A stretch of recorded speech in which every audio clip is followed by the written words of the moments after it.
Hello guys, मी Sania. Welcome to my mini blog. मी बाजूला आईंकडे गेलेली तर तिथे बाबांनी बनवलेले उलटा वडापाव, तर मग तोच खाल्ला.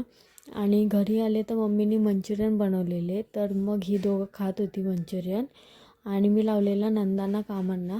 तर बारकी ताई पीठ मळत होती आणि मोठ्या ताईंना सांगितलेले मी तिळगुळ बनवायला, कारण की मला बनवता येत नाही. त्यांना बोललेली मी सांगा मला कसं बनवतात. मग त्या बोलल्या दे मीच बनवून देते. मग त्या बनवत होत्या, तर मग मी पण प्रोसेस बघून घेतली. त्याही टाकला पहिला गूळ, तो मेल्ट करून घेतला आणि नंतर टाकले शेंगदाणे. नंतर मग भाजलेले तीळ टाकून घेतले आणि सगळं बनवून झाल्यानंतर आम्ही दोघींनी ते तिळगुळ बनवून पण घेतले, कारण गरम गरम बनवायचे असतात.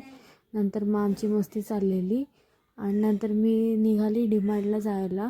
जरा सामान घ्यायचं होता म्हणून निघाली, तर ऊन खूप होता. नंतर शेअरिंग रिक्षा पकडली आणि ही माझ्यासोबतच असते. कुठेही जाऊ दे, तिला यायचं असतो.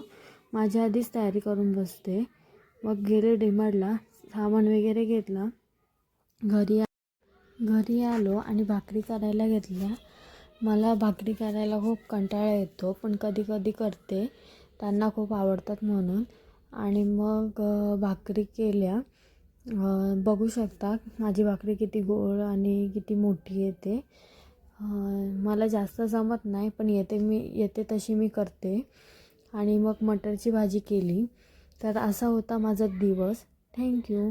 प्लीज फॉलो करा, लाईक करा, शेअर करा. थँक्यू.